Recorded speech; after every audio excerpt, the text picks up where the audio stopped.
Believe in yourself, stay the course, and then work with people. Try not to be predatory in the way that you charge for little lumps and bumps or laceration repairs. Just take care of people. Hello and welcome to Beauty and the Biz, where we talk about the business and marketing side of plastic surgery. I'm your host, Catherine Maley, author of Your Aesthetic Practice, What Your Patients Are Saying, as well as consultant to plastic surgeons to get them more patients and more profits. Now, today's special guest is Dr. Carson Williams.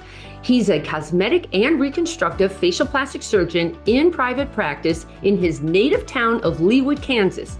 Now, he's been in private practice for 6 years. However, he just opened his brand new practice that's all his 2.5 months ago. So we'll talk more about that. Now, Dr. Williams is also a clinical assistant professor in the Department of Dermatology at University Health Medical Center, performing facial reconstruction alongside Mohs surgeons. And he's also a medical director of a medical spa and sits on a quality assurance committee at a local hospital, as well as being an active member of several medical societies. So he is one busy surgeon. So Dr. Williams, thank you so much and welcome to Beauty and the Biz. Thanks so much, Catherine. It's a pleasure to be here.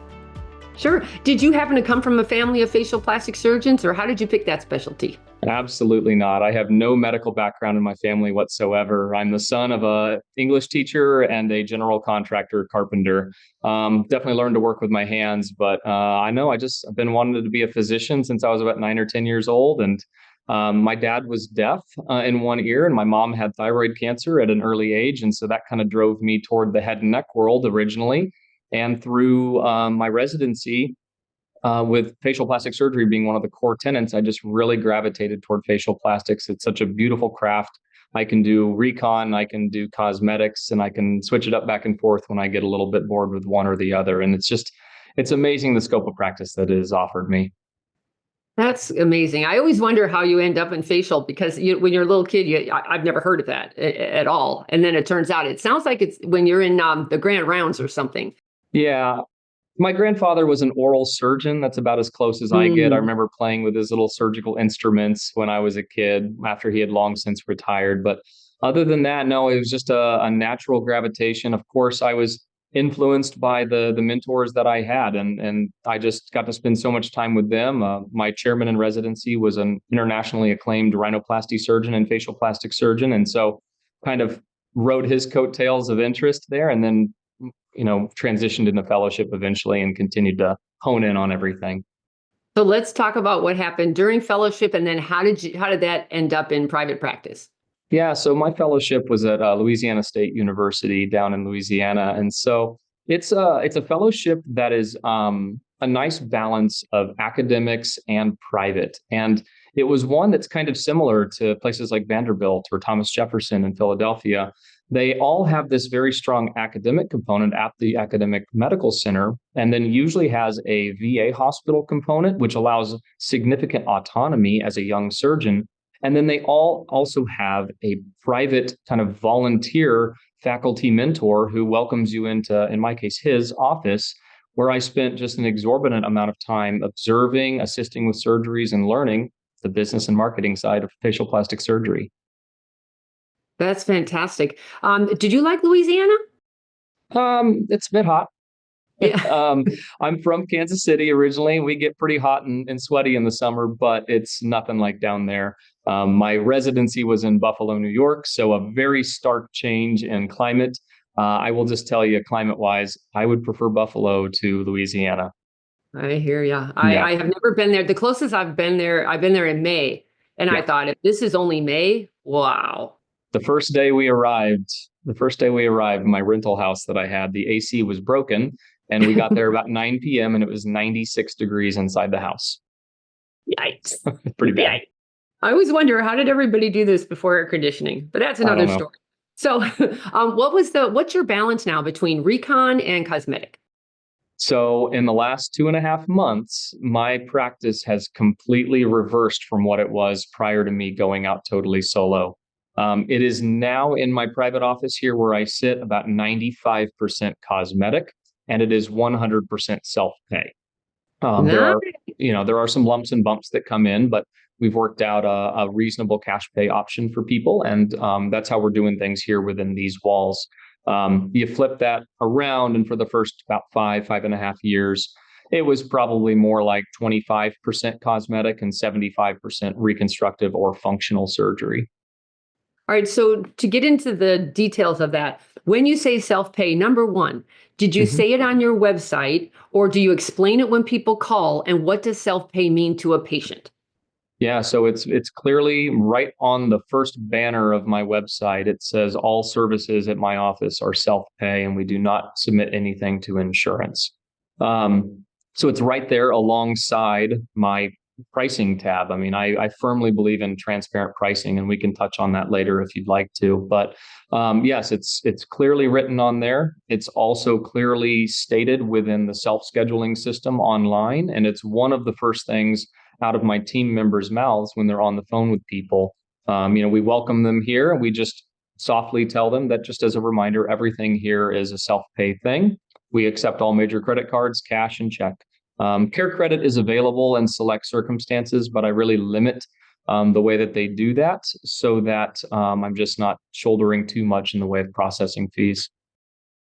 Interesting. And do you give the paperwork and the CTP codes or CPT Mhm. codes to the patient and they take it from there? Is that how I it works? do. I do. I think it's been kind of a natural evolution, though, just because we are, I guess, fishing with a different bait because we are a primarily cosmetic practice now. We don't have a ton of patients who come in for those services, but when they do, yeah, we provide them an itemized receipt and what's called a super bill, and they can, submit that to United Healthcare or whoever they have on the back end.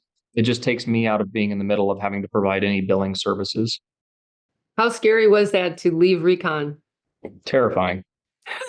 Absolutely. Yeah. I've built up a very, very good relationship with a number of dermatologists and Mohs surgeons and oculoplastic surgeons and other ear, nose, and throats in town to do reconstructions and, functional nasal surgery or upper lids. And although those things are still available, it's no longer something I'm just willing to do. I will fully admit that I did begin the process of insurance credentialing and contracting with the intent of doing it through here. But after about 4 months of waiting to get any contracts even in place, I Mhm. threw in the towel and I said, enough Mhm. is enough. And so we might as well touch on it now. What I do now is I have two separate facilities in which I go to on a limited basis each month. And I'm able to do insurance billing through those institutions. One is an academic medical center where I'm on staff, and the other one is at a private Mohs surgeon's office here in the community. And so I can see not only dermatologic conditions, but I can also see, functional nasal surgery or lids or what have you on a limited basis. And I can still feel like I'm contributing to my community in kind of an insurance way so that it's available, but it's just not within these walls. And I don't have to personally shoulder the responsibility of taking care of that complex, frustrating process of insurance billing. Good for you. It's everyone's so torn because they want to, give back to the community, but they also want to get paid.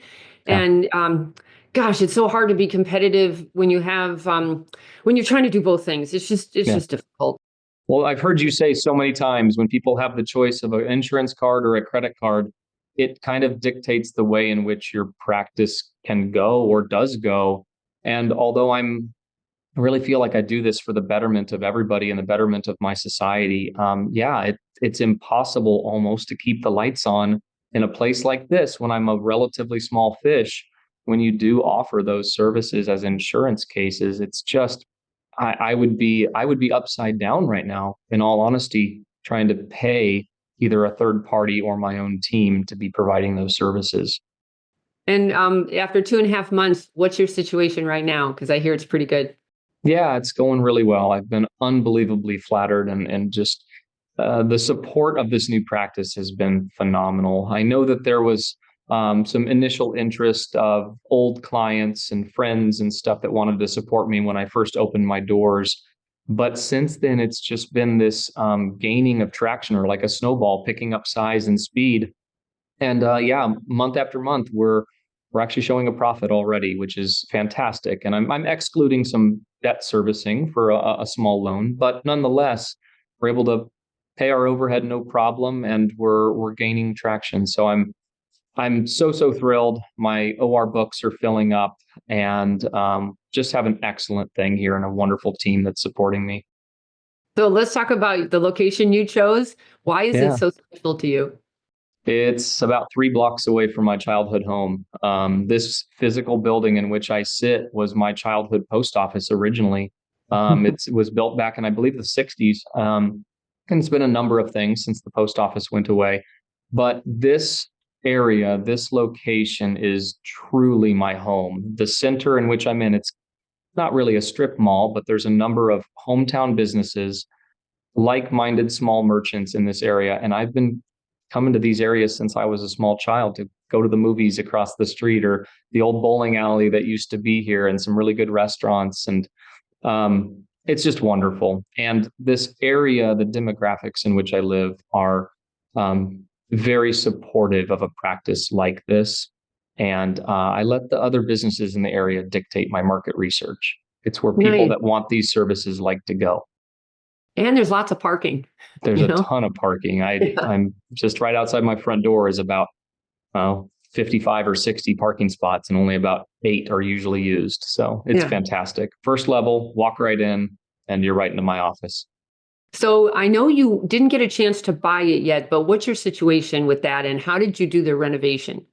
Sure. So you're correct. I don't currently own the space. After a lot of deliberation and some talks with other small entrepreneurs, and people have done this kind of stuff before, something really stuck with me. One of my friends who did this said, don't get too fixated on buying a space. Sometimes it is more flexible and fluid to initially lease and maybe forever lease, so that you can make your money work for you in other ways.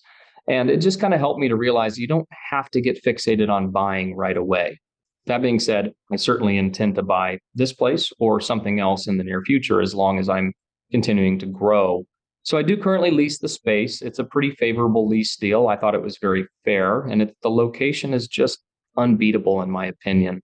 So we got a very good tenant improvement allowance from the landlord. So they footed about 3/4 of the overall renovation budget for this space. And now I've got basically a fresh new 3,200 square foot suite with procedure rooms, exam rooms, and a significant room to grow my team immediately without having to blow out walls and ask for more space somewhere else. Very nice. Now, I know you were thinking about, you did not put in a surgical suite, but you know what I was wondering? If you can't do that, how much can you do internally under local sedation? Have you thought about that at all? Yeah, so in my current space, the way it's laid out, I definitely don't have an operating room. I very much consider it a procedure room. I can very easily do things like upper blepharoplasty, otoplasty, ear pinning, upper lip lifts, maybe little touch ups for scar revisions, and then your general lumps and bumps and laceration repairs, that kind of stuff. But much beyond that, I would feel uncomfortable, and I think my patients would as well, to try to do things like facelifts under local, or lower lids under local, or sedation. I just don't have the capacity, or quite frankly, the square footage in that particular room to do it. But the nice thing about this space is that with a relatively short timeline, I could expand my procedure room by another 100%, and it really would not affect my workflow whatsoever. And I would get a procedure room that could hypothetically accommodate an anesthetist, or just more physical space to do things and do different procedures. So I could up it from here. I have ownership in a ASC, so I do take stuff there and kind of help out that way. But it's definitely something on my short list. I would love to have my own space that's a mere steps away from my personal office, rather than 4 or 5 miles away. Well, I mean, you have plenty of time, Yeah, but I would say owning's the way to go. Just say, absolutely. I mean, having a yeah. meaningful asset at the end of the day is really what Mm. it's all about. I would hate to practice in the way I want to practice for 25 or 30 more years, or whatever it's going to be, just to not have something that could be offloaded and be sellable. Basically, it doesn't exist that you can sell a patient list or some old furniture. It's not Yeah. meaningful. So to have stake in something and to have an asset it makes all the sense in the world. And nobody can kick you out. You Yeah. always have peace of mind that you control that situation and you can always be the landlord instead of the tenant. So you just have more options that way. So when you came on board 2.5 months ago, did you bring in a bunch of staff? Did you try to staff it up and fill every room? Did you go slow? How'd you handle the staff? Low and steady for sure. Currently, actual official staff members, I have two. I have a front desk coordinator and I have a patient care coordinator, but they do much, much more than each of those titles represent. So my patient care coordinator is truly my right-hand woman. She wears a lot of hats and she's phenomenal. She actually was with me at my previous practice and she showed an immense amount of potential. And so I recruited her to come along with me when I broke away from there. And then my front desk was just kind of a through the grapevine referral from another colleague. And they're fantastic. They wear a lot of hats. Uh, I really consider them to be team members rather than staff. I don't know why, but staff kind of implies some degree of inferiority to me, where I don't see it that way. They stand shoulder to shoulder with me rather than behind me. And if one of us gets knocked down or kicked out, we really do struggle. So we're a really well-oiled machine right now, but I can already see the writing on the wall. I'm going to have to add probably another clinical assistant in very short term because that role is really getting filled for my care coordinator to do it all. Hello there. Quick pause to ask you if you have gaps in your practice draining your time, profits, and peace of mind. If so, I can help you streamline, grow, and take the guesswork out of your practice. Book your practice growth strategy review at catherinemaley.com and let's turn those gaps into growth. Now, back to the podcast. And what about the non-surgical side? Are you trying to build that at all in your practice? Where do you stand with that? Yeah, I mean, I would say build it some. I don't pretend that I don't focus primarily on surgical rejuvenation of the face, neck, and scalp. I certainly have the regular suite of injectables and laser and microneedle, but I really see it more of as a feeding the need and desire of some, and then feeding the need and desire of my already established patients, maybe before or between their surgical interventions that they may choose to do.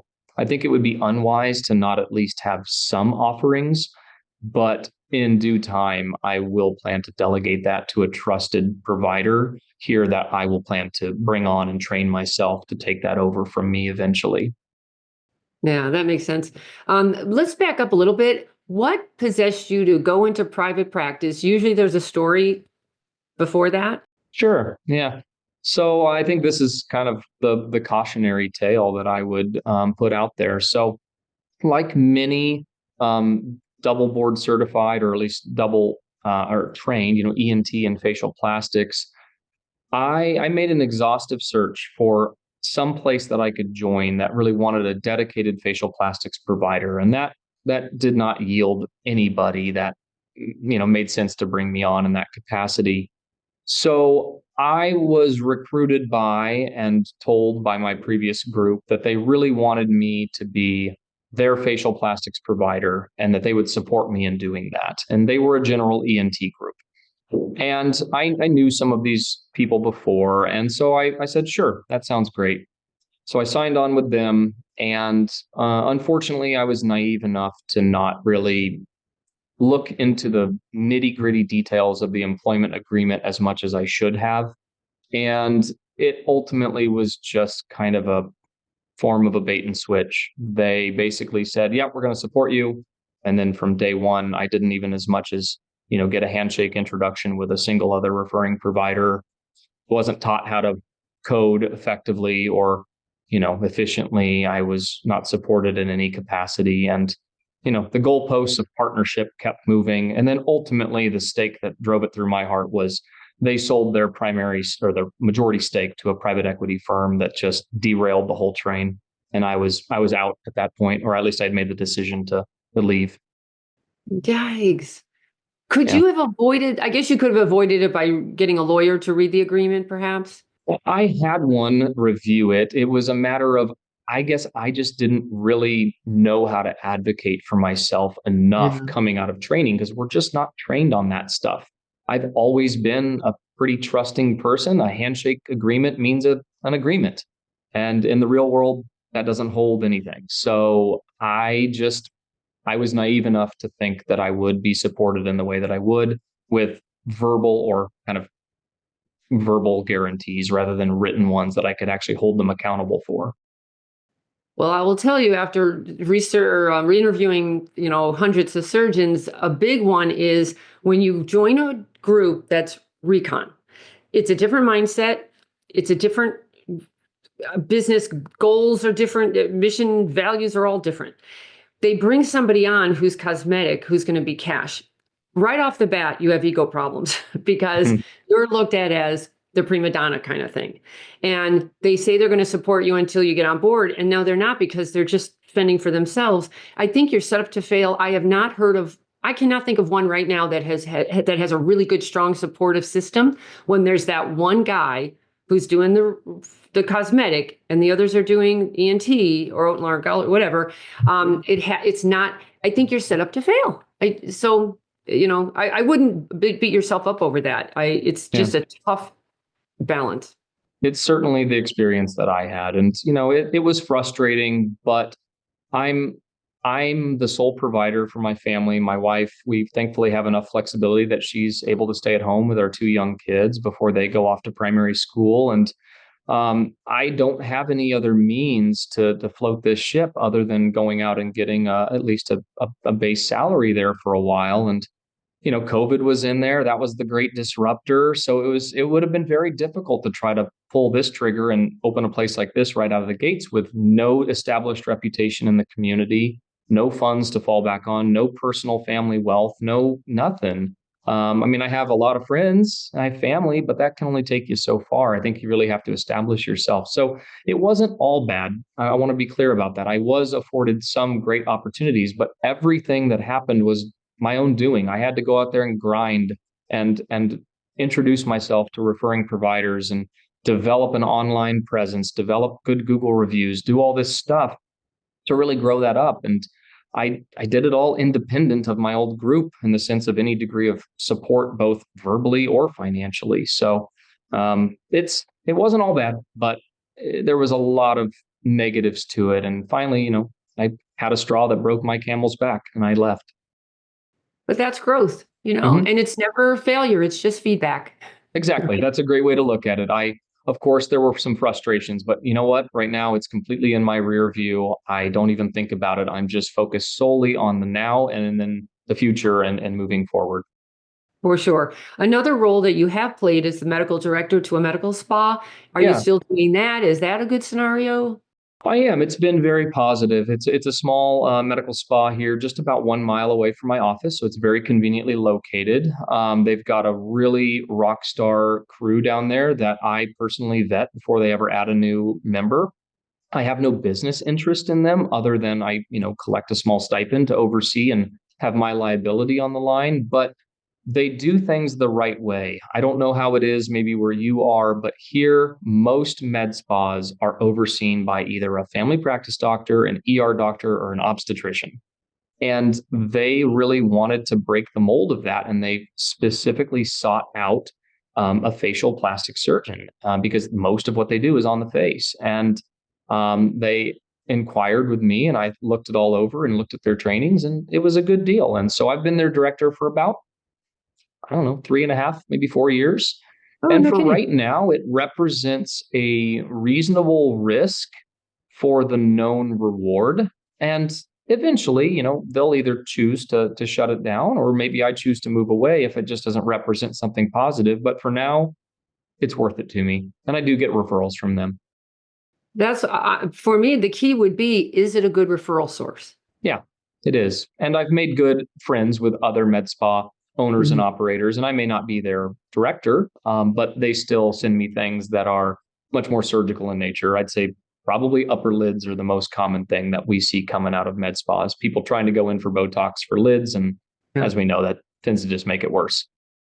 I would say though, do you have an opportunity to put some signage in their place? Yeah, I've got a bunch of Good. my kind of menu of services and my business cards that are there. And then they certainly, mention my name anytime somebody has inquiries about that. Good. So tell me so far in your career, what's been the biggest mistake you made, but you learned a lot from it?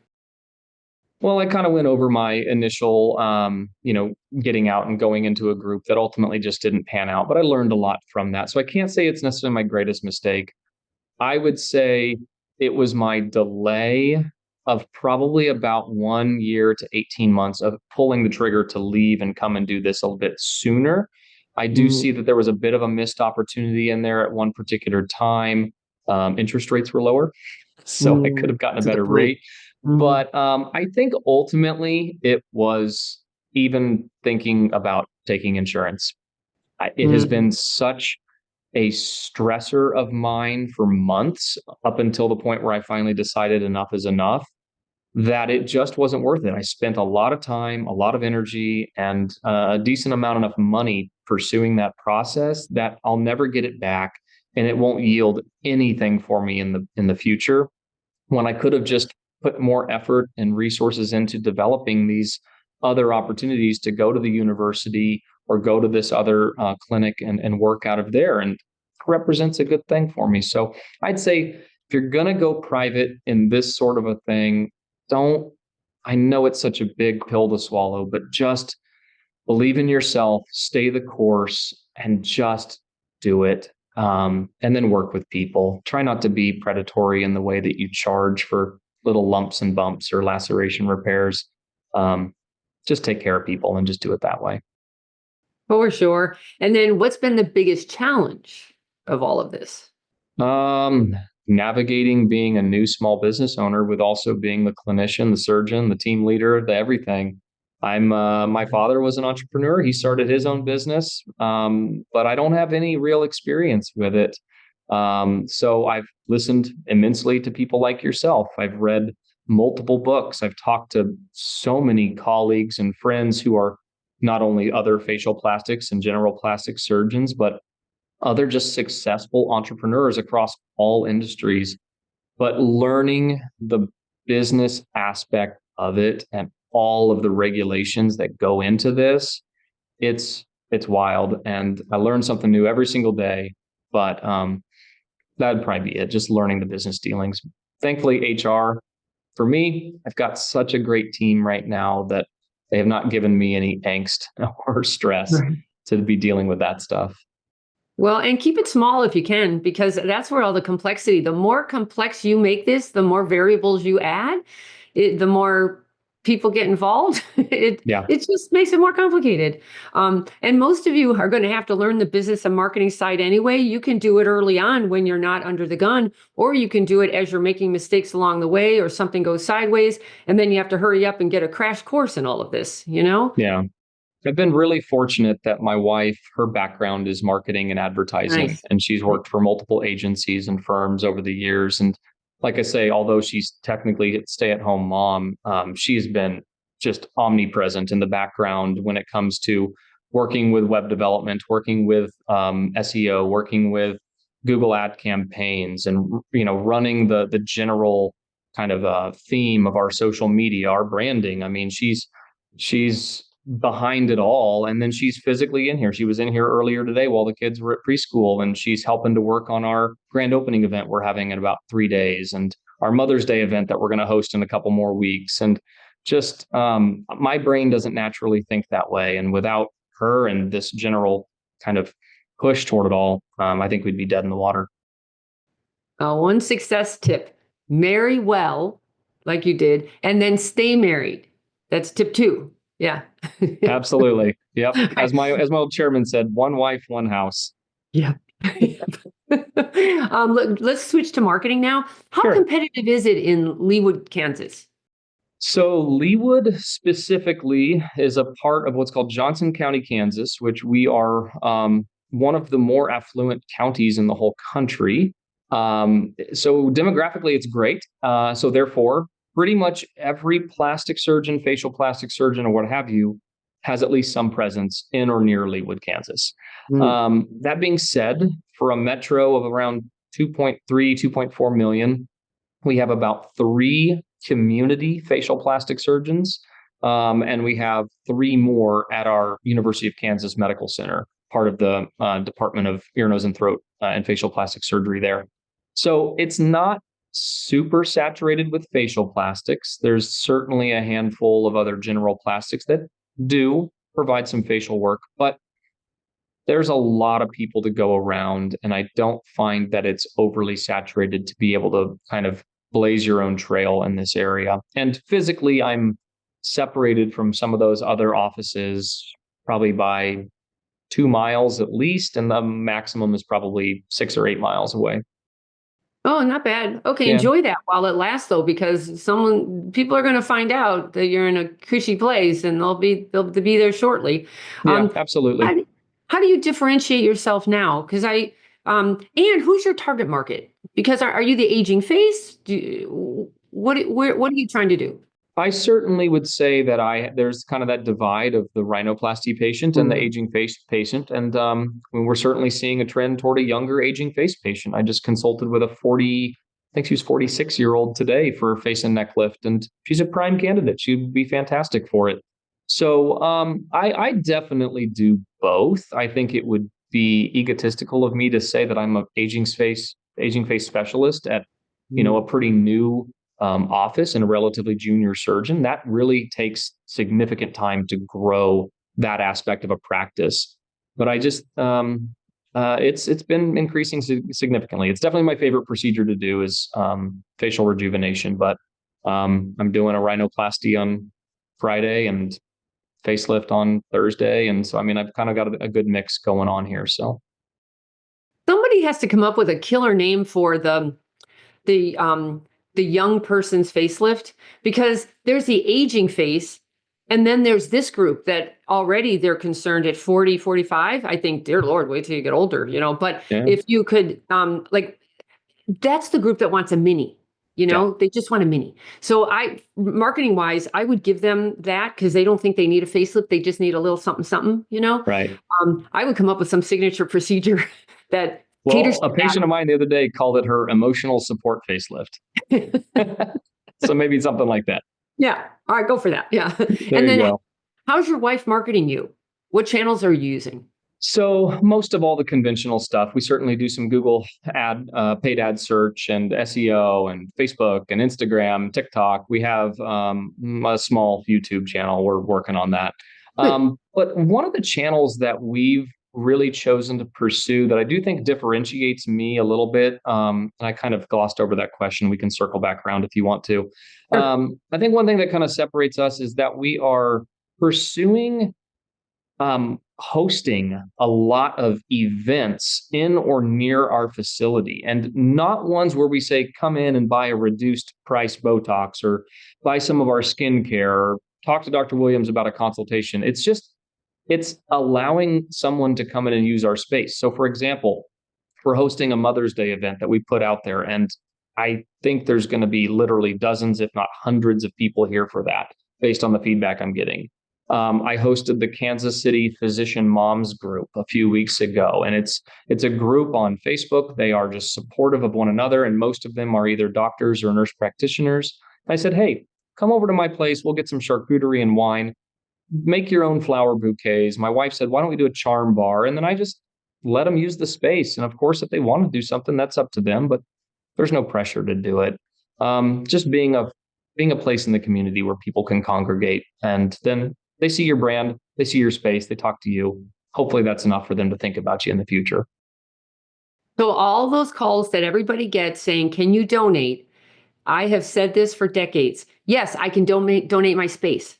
Yes. I want those people in your office. They know the parking's great. They now know who you are. You're in an influential power stance because you're in your own place. They can see how great it is. I've always thought that is worth so much more than throwing in a gift basket and you're not even there. Yeah, Good absolutely. move It's on your about end. it's Yeah. it's about offering up space. And then if you are going to do, we've donated some like laser packages and stuff to local school auctions and fundraisers. And Mm. It's about things that people want, but also you need to realize about your disposable costs and overhead costs associated with those donations. And so I try to be mindful of that as well. So I'm not kind of burning myself along the way. And that's been really helpful as well, that we have a lot of excellent public and private schools right around this area that we've donated different packages to try to, Yeah. again, get interest in people in the door to do that. But it is priceless when you get FaceTime. When they get FaceTime with you, they will remember you forever. And if you can get a great mommy group, Facebook group going, oh my Hmm. God, you're like their guy, you know? Yeah, But they have to get a good result, of course, and everything has to go well because it can go either way. They can talk you up or they can talk you down. But boy, some groups like these Facebook groups, I mean, the surgeon can live off of them for a long time because absolutely. it's a very, I call it the long tail, that Mhm. this person and they know 200 other people. Oh my gosh. Absolutely. And then also it's about, catering to our already established people as well. Again, I'm taking a note out of your book. It's so valuable to maintain those relationships of established patients so that they come back to you and then they generate that word of mouth referral that you don't have to particularly spend a lot on to get them to come into your door. It's just, you can always be pursuing new people, but you can't forget those that you've already collected. You need to continue to foster that relationship. You're singing to the choir. I don't know why everyone tries so hard to get a new stranger internet patient in there when you have a patient who would gladly come back if given just a little prompt and they'll bring their friends with them. Yeah, Easier, cheaper, more fun. It's a lot more fun than working with a stranger patient who's looking at you like, so who are you? absolutely. I don't like that. I don't like that power positioning at all. So tell me, how did you end up with 210 reviews already? So, for a little while at my old practice, that was about the only thing that private equity did that was positive for the old one. They did have an automated review system for a while. Okay. So, that was helpful for a bit, but I honestly had them turn that off because I felt like they were trying to take the reins of my responses to those people.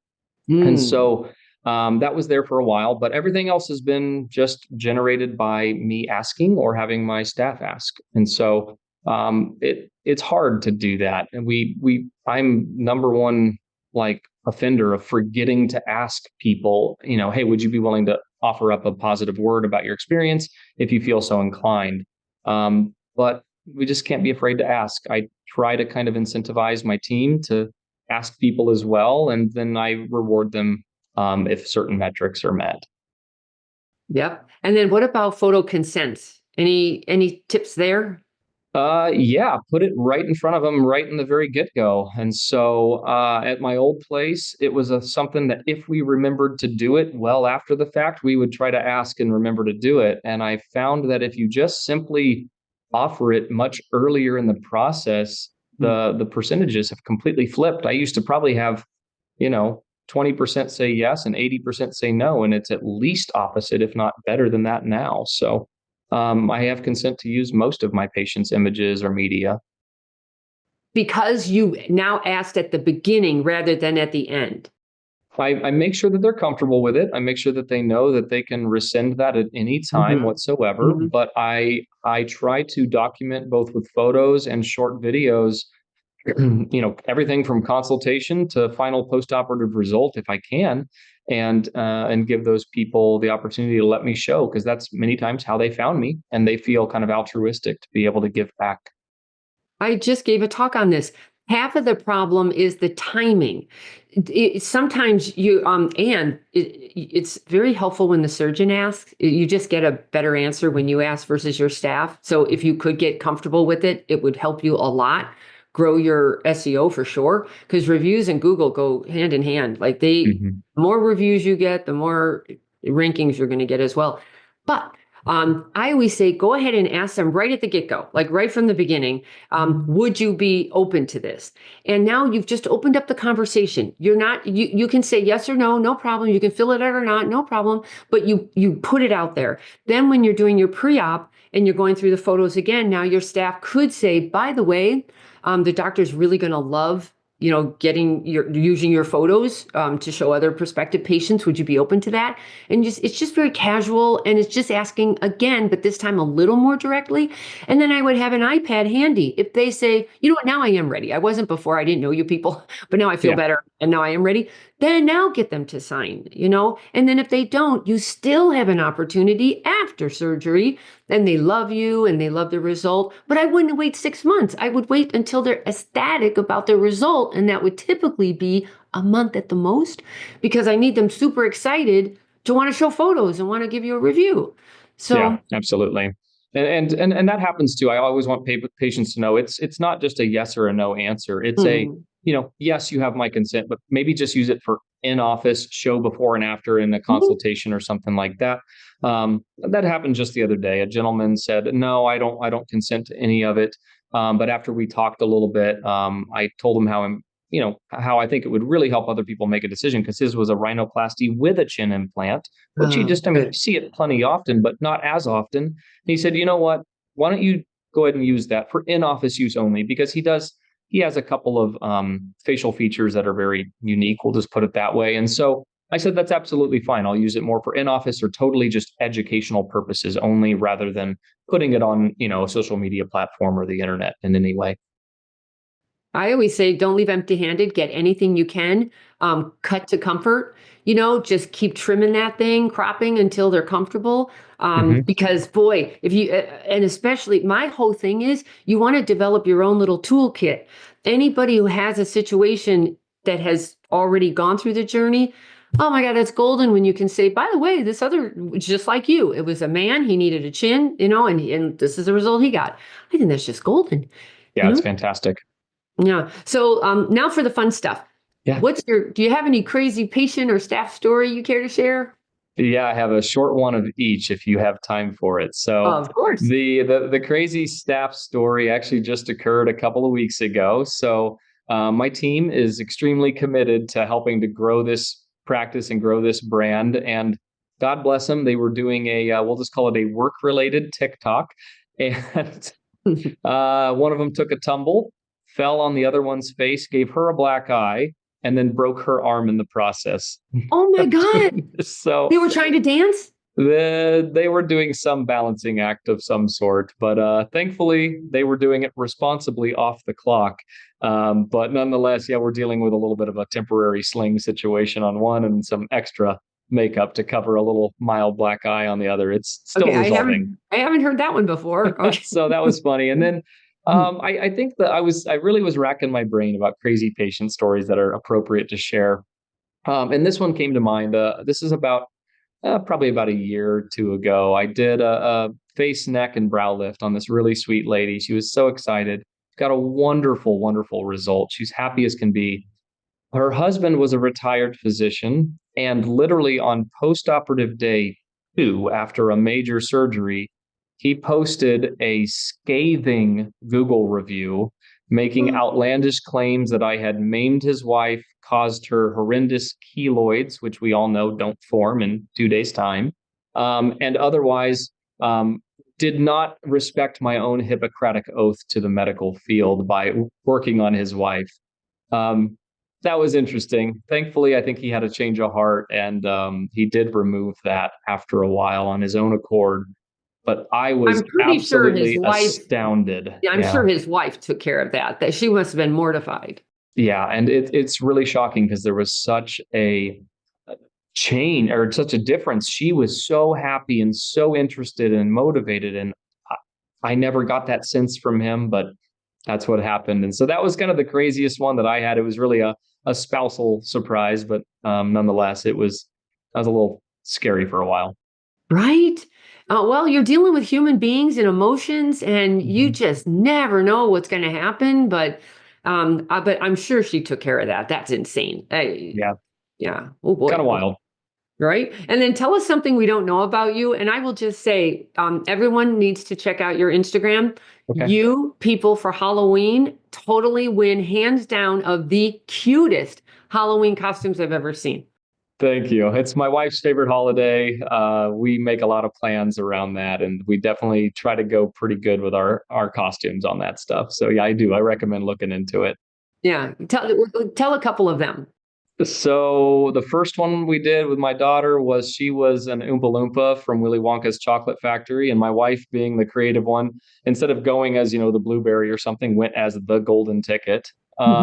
We went as the Dumb and Dumber characters. We've done Ghostbusters. We've done, recently my daughter's into Paw Patrol, so that one kind of threw it off. But yeah, we've had some really good ones over the years. Pretty creative.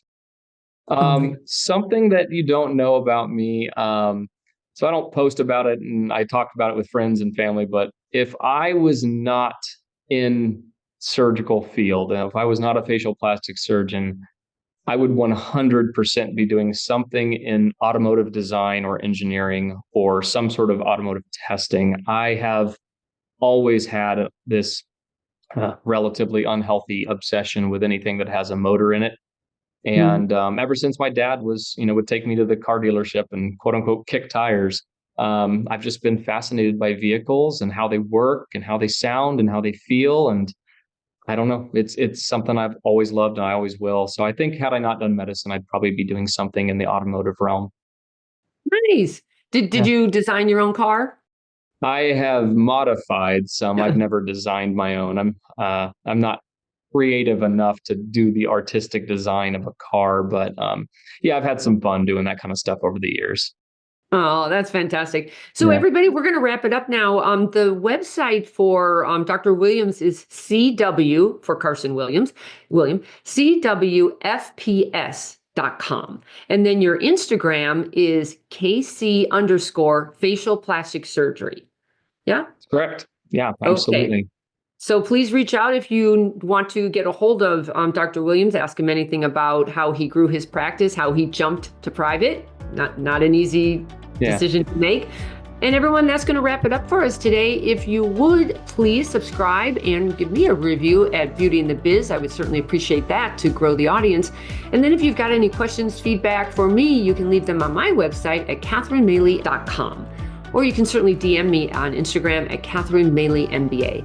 Thank you so much, and we will talk again soon. The fastest way to success is to model other successful surgeons who have what you want, but you can only see their results, not the path they took to get there. So you continue to jump from one thing to another, hoping to find something that will work for you too. But it rarely does. So try this shortcut instead. It's guaranteed to move you forward. I compiled my intellectual property to grow cosmetic revenues, everything I've gleaned over the years, into one playbook of the most successful practices and what they do to win. Go to cosmeticpracticevault.com and let's grow your cosmetic revenues.